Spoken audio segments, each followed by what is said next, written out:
There actually are an awful lot of similarities between provisioning for a passage and provisioning during a pandemic. Hi, I'm Nico Waters, and welcome to the Boat Galley podcast. Today, I'm sharing my 6 steps to provisioning, whether you're heading for a long haul or just a long time between grocery stores. Today's episode of the Boat Galley podcast is sponsored by Pantry Paradise. As cruisers, we've all experienced LOB, or lost on board. You know you've got something, like a can of mushroom soup, but you just can't find it. Enter Pantry Paradise, your go-to app for galley management. Pantry Paradise tracks your provisions, where they're stored, and creates your next shopping list. Provision for guests or even extra weeks. Find Pantry Paradise in the App Store and on Google Play. When this whole pandemic thing started, I was in the process of eating down all the food we had in the house. We were down to our very last can of tomatoes and didn't have a whole lot of canned beans left. We realized that it was possible that things might get disrupted, and it might be a good idea to maybe have a little more than just the bare basics, or less than the bare basics. And so I decided that it was time to stock up, and to stock up as if maybe we were going on passage. I pretended that I'm stocking up the boat for a Pacific crossing, except the thing is, and I know this, in my house I've got a freezer. I've got a really big refrigerator, and I have, actually, no, I think I probably have easily the same amount of storage space on the boat, maybe even more space on the boat, minus the freezer and a bigger refrigerator. But a Pacific crossing for us on Calypso, we're looking at about 4,100 miles from Panama, and a conservative estimate of about 100 miles a day. So 7 weeks, but I will say that if I were actually planning this passage, I'd be adding probably 2, maybe 3 extra weeks of rations on top of this just to make sure I wasn't going to run out. But this time, I just was going for 6 weeks. But there are 6 steps that I go through that are very similar to what I do when I'm provisioning on the boat. So I thought I would share them with you. Step 1, I inventory my stores. I absolutely am trying out that Pantry Paradise app that actually is a sponsor for today's show. And I think it will come in very good handy as I get used to it. And I also teach it what we use. It is designed for use as a boat provisioning app.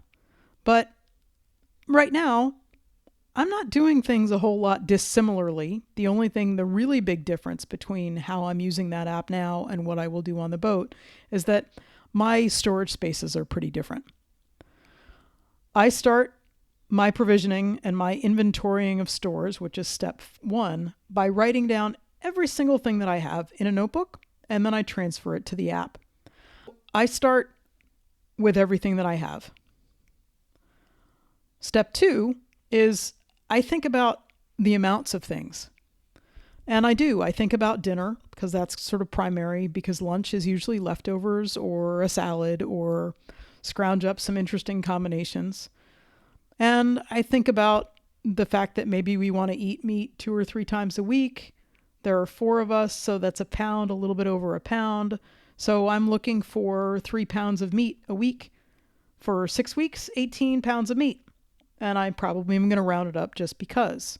It is great to think about eggs. I like to have about a dozen a week to think about. And we love to eat beans. And so I'm looking for 3 meals of beans, 3 dinners of beans. So for 4 of us, that's either 2 cans or it's a half a pound of dried beans. So I'm looking for 6 cans times 6, 36 cans, 9 pounds. You're getting an idea as to how I start thinking about amounts. Get pretty good with understanding how much you use in your family and however many people you have. And that's a good base. I know we go through about 5 pounds of flour a week. that goes onto the list. I can keep going on and on and on.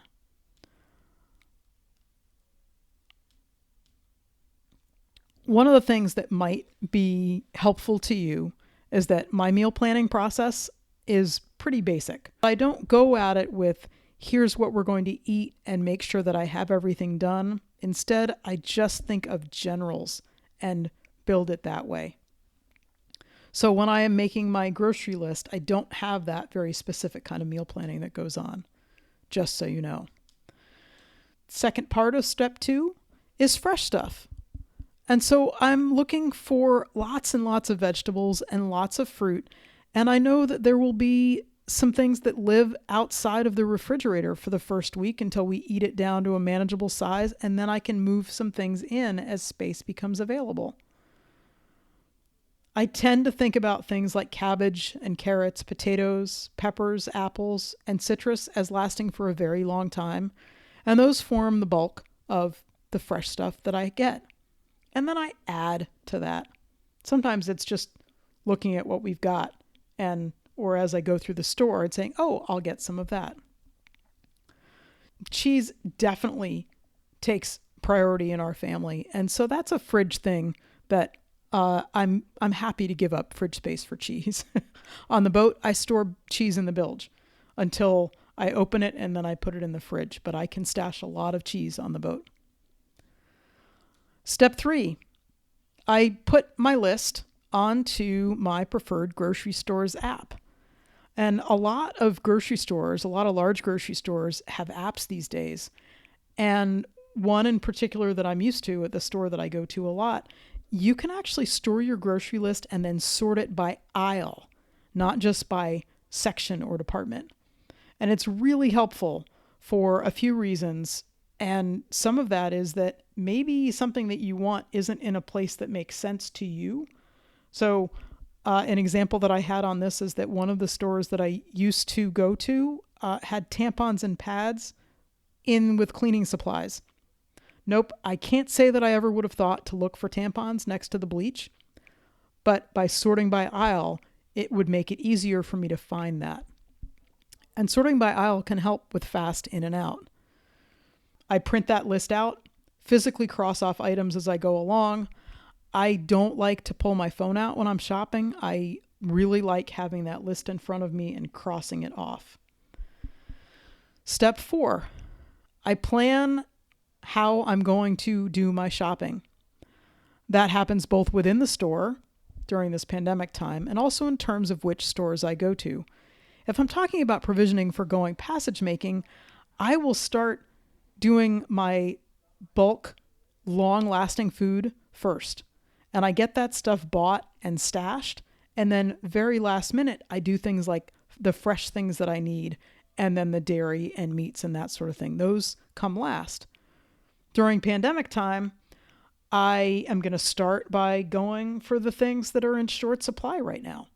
So things like flour and meat, eggs and butter, I'm going to hit those parts first so that they're in my cart if they happen to be there. And then I go aisle by aisle, guided by my list. If I'm not in a pandemic and not worried about maybe trying to limit my exposure, I would actually have my spreadsheet and on the app figured out by what price is the best where. And I might go to 3 or 4 stores to get the best prices on the different things.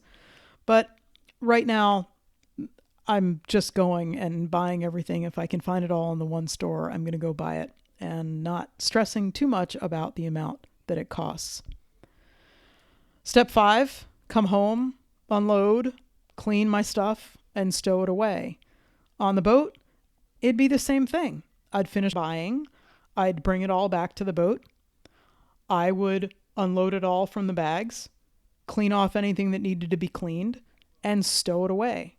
It's a lot easier on the boat to be doing that when there's not another big project going on, but sometimes it's inevitable. But it always makes it takes a long time. And then step 6 is to chill out and enjoy a very well-earned time to put my feet up and just relax.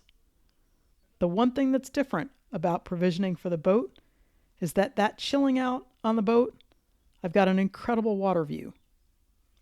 Right now, that's not the case, but soon it will be. Thanks so much for listening to the Boat Galley podcast. We love it when you let us know what you think. We love it when you share it with your friends. And we love it when you leave us a 5-star review. Stay safe and healthy, and I can't wait to share an anchorage with you.